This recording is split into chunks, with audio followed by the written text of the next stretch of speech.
Good day, it's June 24, 2023.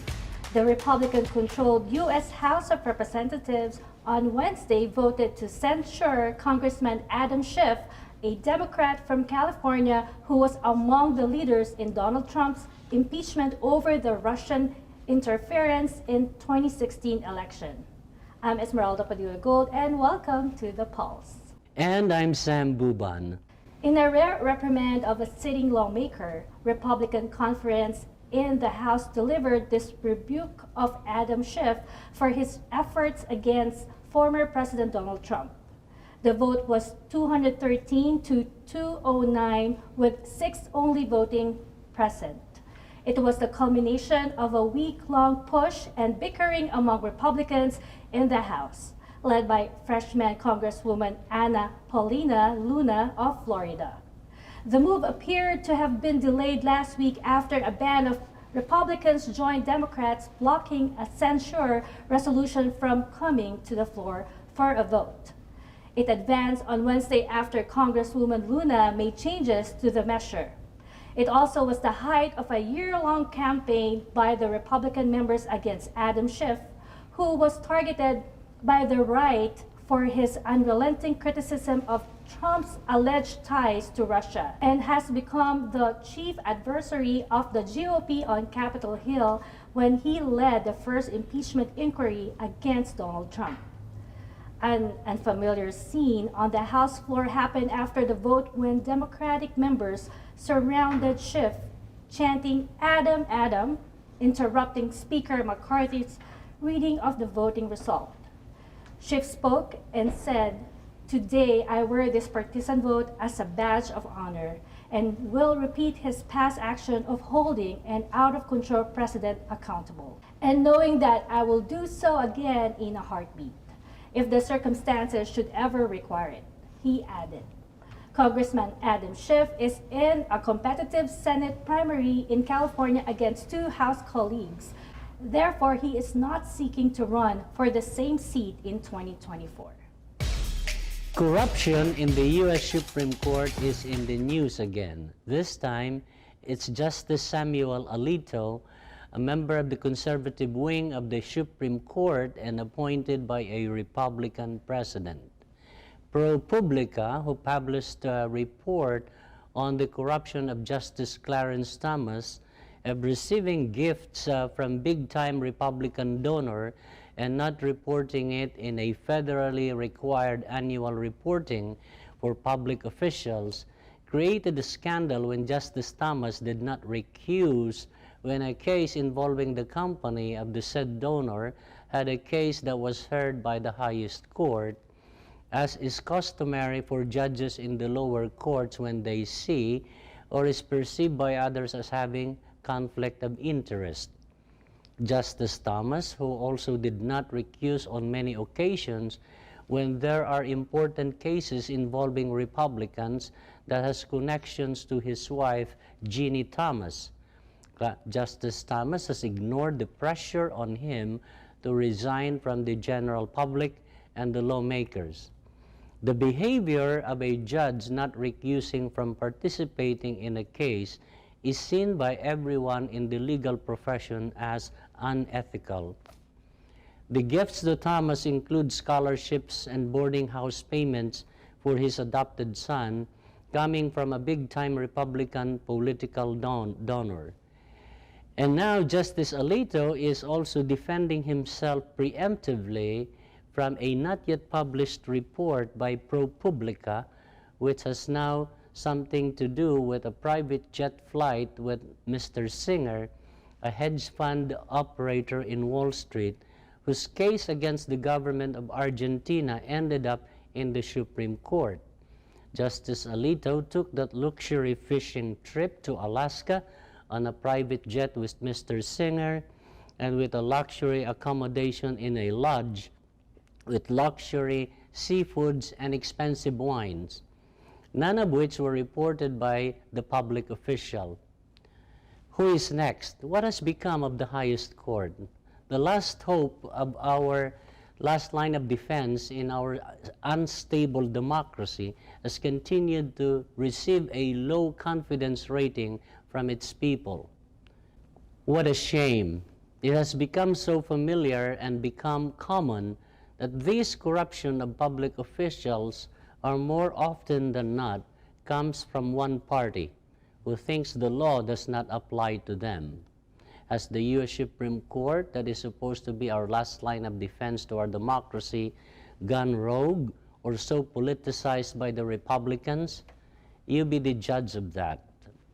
In Austin, Texas, the impeachment trial of suspended State Attorney General Ken Paxton, a Republican, began in the state Senate Thursday this week. As common in an impeachment, the trial takes place in the Senate, whether it's a federal or state impeachment, where the senator sits and votes as the jury.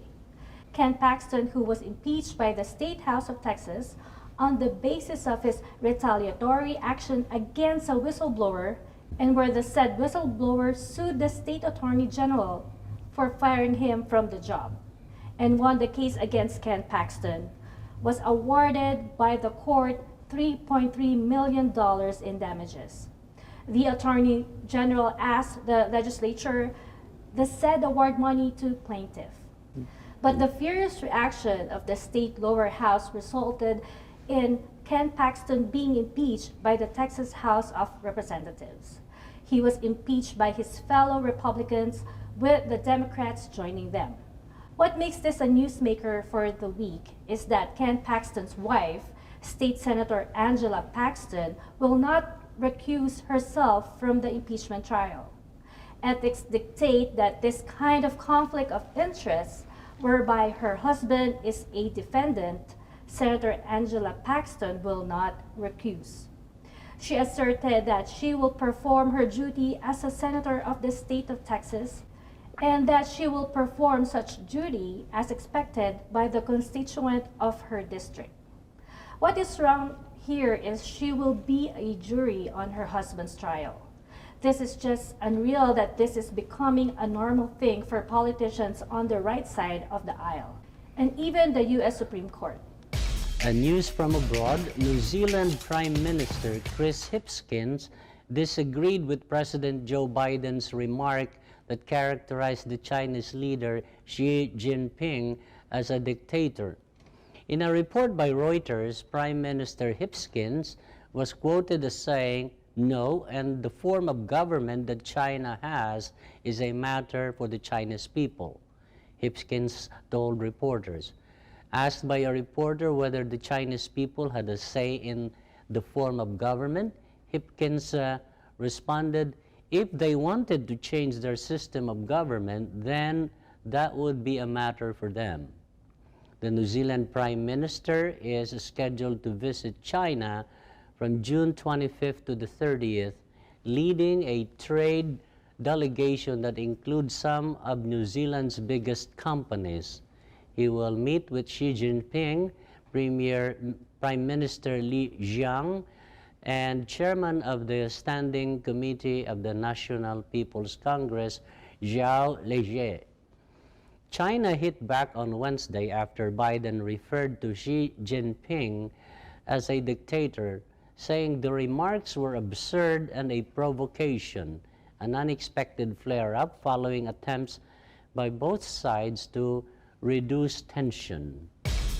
Yahoo News reports that a U.S. Coast Guard ship sailed through the Taiwan Strait a day after U.S. Secretary of State Antony Blinken completed a trip to Beijing, during which he met with Chinese leader Xi Jinping, in a move that Chinese authorities called public hype.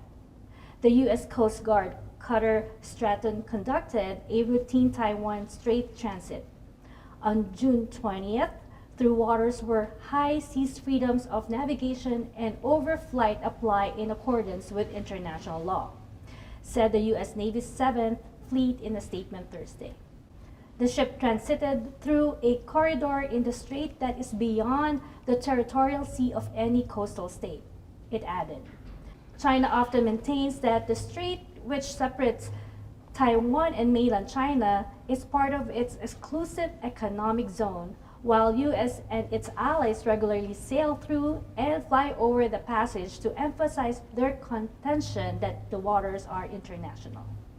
Philippine President Bongbong Marcos said he will sign the bill creating the Maharlika Investment Fund as soon as he receives it, which requires the president's signature to become a law. In an interview in Makati, he was quoted as saying, "I will sign it as soon as I get it." The Maharlika Investment Fund had gone through revisions to make it acceptable to the president and to the Filipino people. There has been a lot of concerns from the common people and critics in Congress about the creation of this investment fund, which by itself is a government-funded in seed money. The original version proposed that the startup money will come from the Central Bank of the Philippines, GSIS, SSS, and the Development Bank of the Philippines. Such plan created an uproar in the public sector because government employees' retirement money and the Social Security funds of ordinary private sector employees are being gambled into the Maharlika Investment Fund, or MIF. The general public see the mechanics and the composition of who will be running it as just ideal for another theft or corruption of the people's money. In its original version, it includes the Philippine President and the Central Bank Governor, the GSIS and SSS bosses as member of its governing board. That was an immediate suspicion from the public nationwide.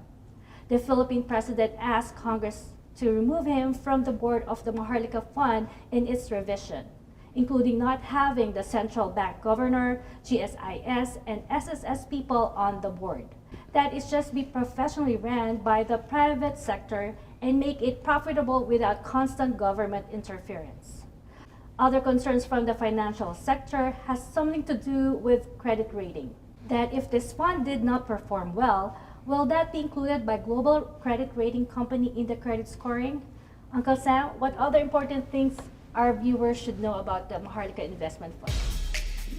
First, this kind of funds as a copy of what other governments or countries already have or that they are already doing.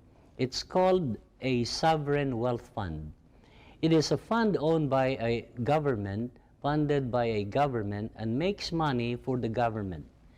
The purpose is to make the money grow to create wealth for government expenditures from the profit of the fund. How it will make money among the many ways are investing in real estate or real estate development and reselling them at a profit. It can also act as a hedge fund like in many banking centers worldwide where hedge funds operate. A hedge fund is a lender to venture capital. For example, if a tech company or a manufacturer needs cash for expansion and want faster cash than a regular bank loan, they run to a hedge fund company as the lender. This Maharlika Investment Fund can also buy shares of stocks in Wall Street and other markets globally, and will sell those shares when the price is higher. It can also purchase government bonds of other countries at certain interest. In essence, Maharlika Investment Fund becomes one of the Philippine government's investment manager and investment banker.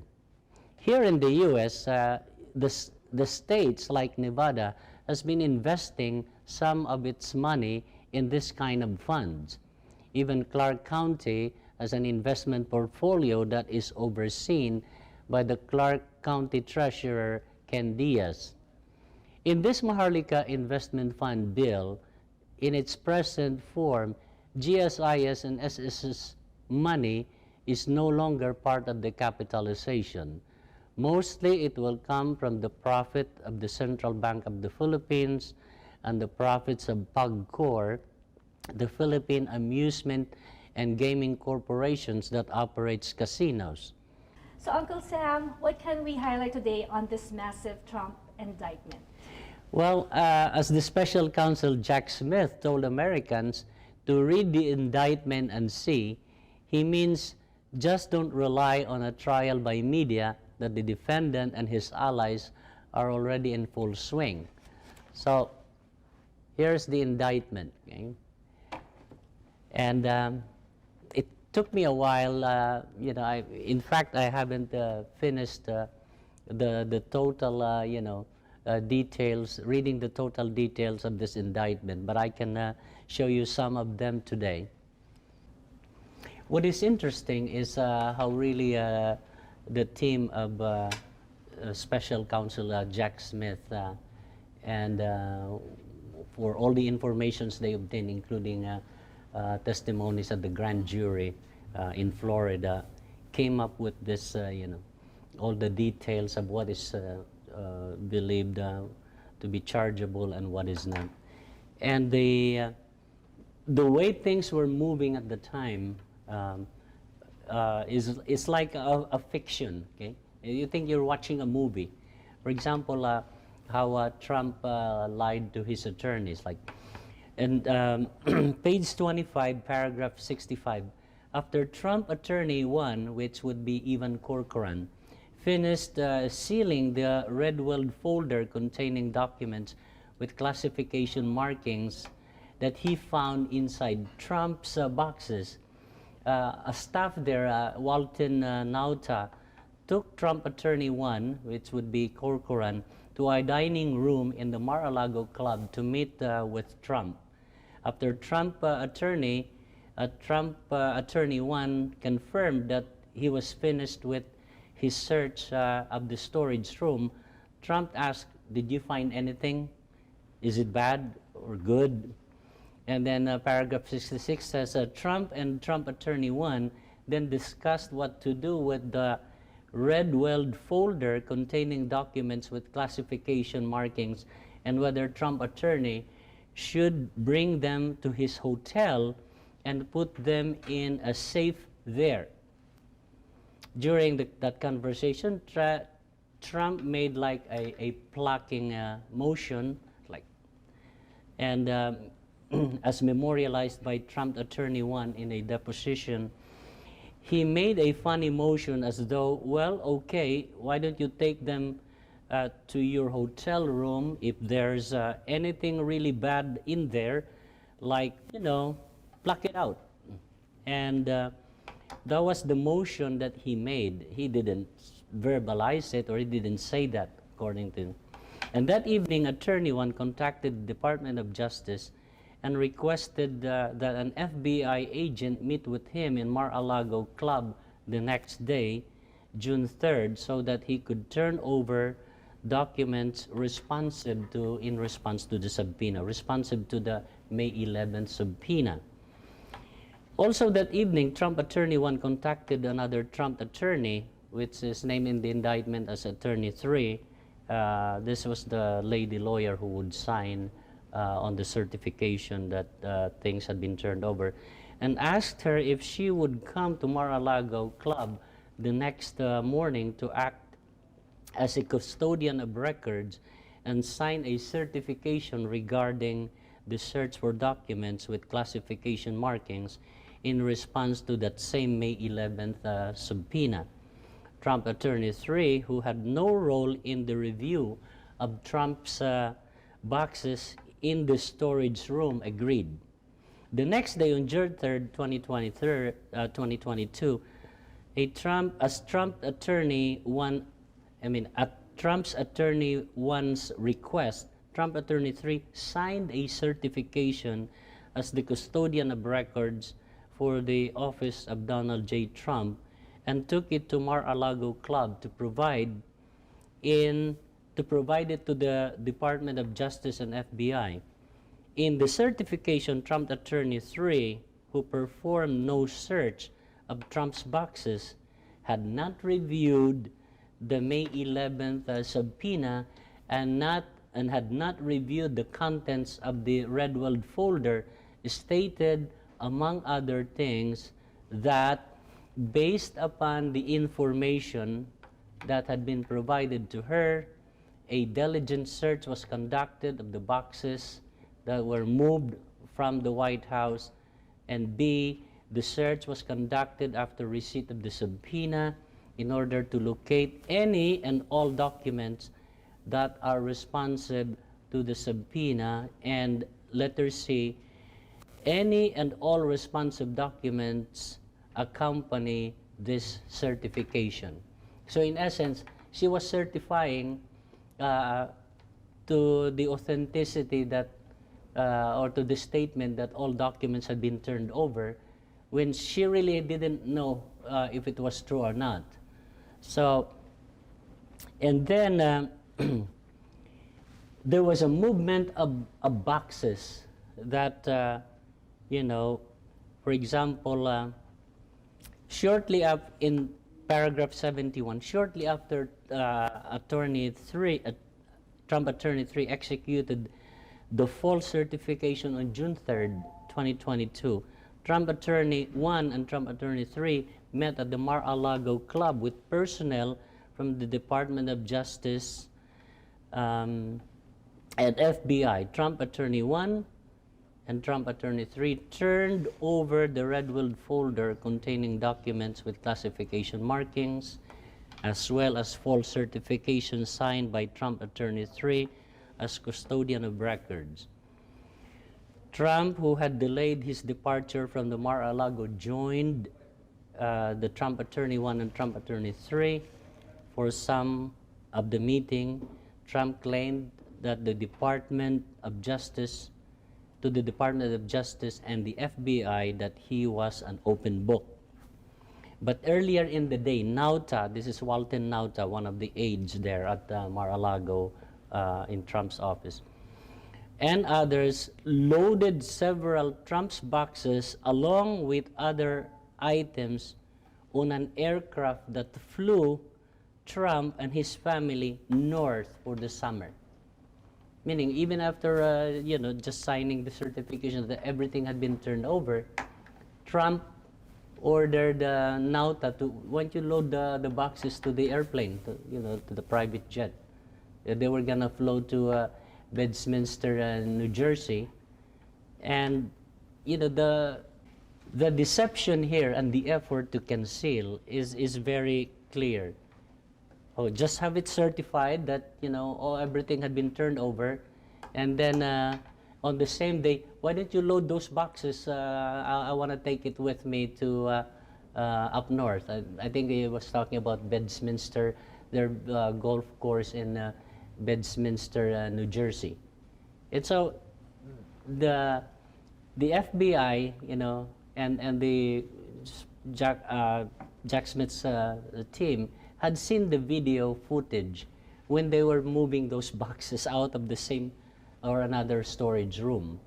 So the effort really was there, the intent to hide these documents from government investigators. So did they get away with it? Or Well, that's why that is now why they're being charged. But they, weeks later, the FBI was able to recover those boxes. The case is in its very early stage. I heard it is still in the discovery period. Uncle Sam, can you tell our audience what is discovery or discovery period in a case? Well, the discovery period is a formal or a common, you know, procedural stage in any case, whether it's civil or criminal. It's like saying the discovery period is protecting the rights of the defendant, and says that the lawyer wants to know what you have. You know, the defendant's lawyer or the defendant, you know, wants to know what the prosecution have, what evidence do they have. They share those evidence to the defense team or to the defendant's lawyer, which is part of the due process that our court system had set up, you know, protecting the rights of a defendant. That's why even in a civil case, even in a small claims court, you know, when somebody's being sued for, like, you know, $1,100, and then you all go to court, the defendant and the prosecutor. If you are with a lawyer or without a lawyer, you say, can you see what evidence you have? That is the discovery period, even at the court, before the judge says, okay, Juan de la Cruz versus, you know, even if it's just like an eviction case, like Juan de la Cruz versus, or the property management company versus Juan de la Cruz. The defendant, if he's Juan de la Cruz, he would want to discover or know what evidence they have. Do they have the contract agreement, or was it in truly like the basis of being charged or the claim in court? But even with especially in criminal cases, the defense would at once want to know, what do you have? We'll talk to the prosecutor and said, Your Honor, we want to know, for discovery, we want to do a deposition on one of their witnesses. That's part of the discovery period. So very essential. Not many countries has this kind of, especially in countries where there are no writ of habeas corpus. For example, in Singapore, it's one of the countries that has no writ of habeas corpus. Okay? It's a well-developed, modern country. But in terms of criminal law there, you don't get to see a lawyer until you are already indicted. You don't get to see a lawyer while you're being interrogated. So, but here, this is the United States. The Philippines also has, a writ of habeas corpus that you are entitled to a lawyer even on the questioning stage. Much more so in the discovery stage. Yeah. So that's what it is. You're entitled to a fair trial. Yeah, everyone is supposed to be, in a democratic country, everyone's entitled to a fair trial. And here, especially here, we put so much protections and safeguards for a defendant. Yeah. Innocent until proven guilty. Yes, it's the conviction by a jury of your peers, which is like 12 in a criminal case. 12 jurors will have to convict the defendant. Yeah.